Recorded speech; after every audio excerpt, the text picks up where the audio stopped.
The rain continued to pour, and the battle raged on. The sound of gunfire, explosions, and the cries of my comrades filled the air. But amidst the chaos, I couldn't stop thinking about Tongue. I couldn't help but wonder, was this the price we had to pay for freedom? Was this the cost of war?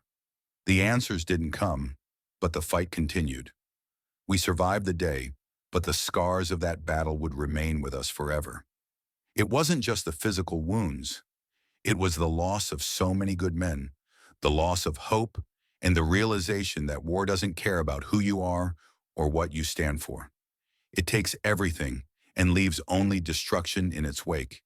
We had crossed the river, survived the battle, but at what cost? The war was far from over, and each day brought new challenges, new losses. But through it all, we kept moving forward, because that was all we could do. We were soldiers, and our duty was clear: to fight, to survive, and to never give up. This is just the beginning of the story. Many battles remain, and many more will be fought. But for now, we carry on, driven by the hope that one day, peace will return. The bullet from the heavy machine gun split into two, creating a large hole the size of a fist right on my right stomach. I looked around in confusion. "Where are you, buddy?" "Don't leave me," I whispered, clutching my hand, which was as pale as a woman's. My lips smiled, but I was terrified inside. Tears were welling up in my eyes, but as a man, I couldn't cry. I hope the power reaches my hometown soon, I thought to myself. The country will be liberated, and our dream will come true. My comrades urged me to hurry. "Go quickly, don't fall behind the unit," they said in a voice muffled by the rain. I turned back, still clutching my rifle and my bag, rushing to the riverbank of B2. We had already lost 3 men. Lung, who had left his pot and pan behind, and others who had been forced to leave their gear. GA, the mess officer, cursed, "Damn them! Tomorrow, what will we cook for you guys?" Other soldiers, including the local guerrillas, were leading our team along the riverbank. In the distance, we could hear the sound of an OAV-10 aircraft spotting our positions. They quickly called for artillery to strike, and we all ducked down. Nobody from Division 325 had managed to get into position, and there were casualties from every direction. "We didn't complete the mission today," I muttered. "We didn't even manage to get into the assembly position. The enemy has surrounded us." We dug foxholes and prepared to settle in. For the last 2 days, I had only been able to eat a handful of rice, barely enough to sustain me. The rains had flooded everything, and the supply lines were non-existent. The soldiers had to hunt for food. Rats, birds, frogs, and even fish were gathered up and eaten. We were so desperate that we even made soup out of a gecko I caught in the ruins of a bell tower hit by artillery from Lavang. It was better than nothing. The taste was sweeter than chicken broth, but we could only have a small portion. The bombs from B-52s had already ravaged the area, but they hadn't hit inside the old citadel, just outside it, where artillery shells fell continuously. Every day we grew used to the sound of shells landing. Even when we hid in the foxholes, it was hard to sleep without the constant thundering above. The enemy's snipers were active, and we had to be vigilant. The enemy had set up hidden spots to ambush us, and we needed to stay low. One of the snipers, a soldier from Putho, spoke to me as we sat side by side. "You see these rifles? These are special sniper rifles, not like the AK or CKC you've used before. These are high-precision weapons. You need to calculate the distance, temperature, air pressure, wind direction, and adjust the sights before firing." He handed me the rifle, and after a few moments of studying it, I raised the rifle to my shoulder and began to aim. "You try it," he said. I took aim and squeezed the trigger.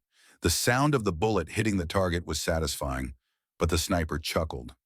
"Your gun is broken, man." "You missed." He then explained further, laughing. "It's not as easy as AK or CKC. These weapons need adjustments before every shot." I nodded, though I was still unsure. We had our eyes on 5 M48 tanks that had moved into position nearby. I could feel the tension as our unit was preparing to fire at them. The plan was for 5 B-40 rockets to fire almost simultaneously at the tanks, and we had to make sure to hit them. I could hear the artillery fire louder now, and it was clear that the enemy was pushing hard to hold their ground. The tanks were getting closer, and I could feel the ground shaking with every explosion. The sniper handed me the rifle again and said, "Get ready." This was it, our chance to strike. I lowered my weapon for a moment, my mind racing. The enemy's artillery continued to bombard us, and I could hear the screams of soldiers caught in the open. The battle was about to intensify. As I prepared for the final shot, a heavy explosion hit nearby, causing debris to rain down around us. I turned to the sniper one last time before leaving, but I never realized that would be the last time I'd see him. I followed the foxhole back to the artillery position, where the 105mm shells were firing even more aggressively. The blasts above my head felt like the end was near, but I had to keep moving forward.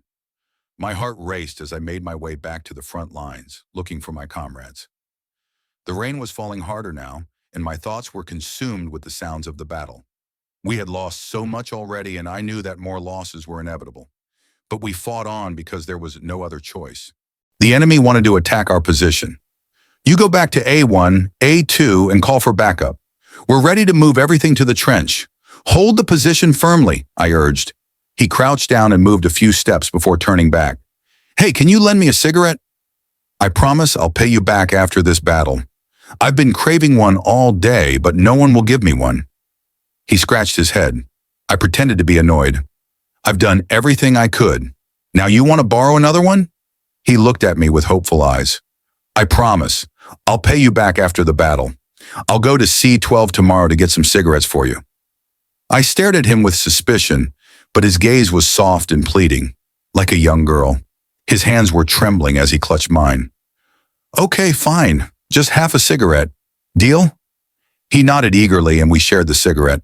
He expertly rolled it, licking the paper before lighting it.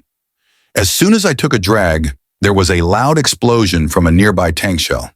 It exploded just to the right of us, sending debris flying. I quickly ordered, "Move fast, head to C11. The enemy is attacking. Get into position." The sound of the enemy tanks approaching was deafening. "Stay sharp, they're getting closer," I warned my comrades. We were in a precarious position, surrounded by the enemy. The tanks were advancing, supported by soldiers wearing red berets. We had to fight fiercely to hold them back. The sound of the M48 tanks' tracks echoed as they rolled forward. My unit, positioned at B2, was tasked with stopping them. The tanks were getting close, but we were ready. As the enemy approached within 50 meters, we launched our counterattack. The tanks were hit by B-40 rockets, and explosions erupted in front of us. I could hear the roar of enemy machine guns and the crackle of gunfire from our side. The fighting was intense. My comrades threw grenades, and the explosions tore through the enemy lines. I watched as the tanks went up in flames and the enemy soldiers fell back. We held our ground, but it wasn't over. The enemy soldiers in the rear were preparing to counterattack. I quickly reloaded my weapon and moved through the trenches, tossing grenades to clear the way. "A1 is compromised," I shouted. "We need to hold them at A3. Don't let them break through." The fighting was chaotic, with explosions shaking the ground. I could hear the screams of the injured, but there was no time to dwell on it. We had to push forward. As I moved through the trench, I encountered one of our soldiers who had been injured. "Are you okay?" I asked, helping him to his feet. "Just a scratch," he replied, but I could see the pain in his eyes. "We need to keep moving. The enemy is pushing hard." We fought on, the battle raging around us. As the hours passed, we finally managed to push the enemy back, but not without cost. Many of our comrades had fallen. I could hear the cries of the wounded, but we couldn't stop now. The battle was far from over. Later, we found one of our mess officers who had been badly injured. He was lying on the ground, blood pouring from his wounds, but still clutching his backpack. He whispered, "You can't take our food. Don't take it from us." We tried to help him, but it was too late. He was gone. I held the backpack in my hands, feeling the weight of our loss. My heart ached, but there was no time to mourn. We had to keep fighting. As we moved on, the smoke from the battle still hung thick in the air. We knew this would be a long fight, but we would endure. We had no choice. Defending the 12.7mm artillery position at B1, the ground shook, signaling reinforcements for a while. Then the position was compromised. A shell hit, causing the artillery and guns to be thrown back, with casualties in the second battle. There were only 4 of us left, and I asked to retreat. The vehicle commander agreed. I handed a C-12 rifle to the sniper, but he had already fallen earlier. A grenade exploded, taking half of his head, and his weapon was twisted and bent, lying next to me. I covered his body with his camouflage tarp and headed down to the war post, where the giant meat grinder of war awaited. These were the early days of the campaign, but I always hoped for a day of peace. The rainforest rains stayed, making me hate those jungle rains. The machine gunner groaned from malaria, and we had been living on wild spinach, boiled bamboo shoots, and the same rations for days. Everyone looked pale and thin, their bodies like dried banana leaves. I didn't want anything more except the scent of rice straw from the plains. I dreamed of catching crabs and having my mother cook them with tamarind and rice. Mother, when will the country reunify? When will we be together again? I dreamed of a new rice season, hoping that victory would not be far away. A soldier's life is a debt to the country, and I would never ignore it. Sitting in the sun, yet feeling the rain on my back, with my clothes and gear soaking, I covered my comrade with a blanket, his lips turning purple from the cold. I gave him 2 spoonfuls of powdered milk mixed with rainwater. I've lived till now, remembering my comrades who died, so I could live. In the last battle, 16 comrades had fallen. I looked at the burned body of a comrade, unrecognizable, and my heart ached. C cried, but the battle was far from over. The American troops had no idea what was coming. They thought they were professionals, but just after a few minutes of battle, their soldiers called for air support, which ended up harming them as much as us. I could hear their radio calls, but it was clear. They were scared. We were already preparing to fight them with our AKs. The Americans, thinking they were tough with their tall, white faces, didn't stand a chance. Our soldiers knew how to fight in the jungle better than they did. Every time they tried to retreat, we followed. There was no way they could escape. The last part of the battle wiped out their position, leaving nothing but ashes and smoke. The Americans had no idea how to deal with us. After the battle, we raided their supply caches, cans of food, cigarettes, and wine. It was a momentary victory. We didn't care much for the supplies. We had learned long ago to survive off the land, even though we didn't have much. After the conflict, we continued to track the enemy's movements. It was clear they were trying to sabotage our transport routes. Our mission was to root out every trace of them. We had to be quick, and I led my team through the jungle, ensuring no one lost sight of the objective. As we moved closer to their stronghold, the rain fell harder, soaking everything, but we couldn't afford to stop. By nightfall, the enemy was near, and we had them surrounded.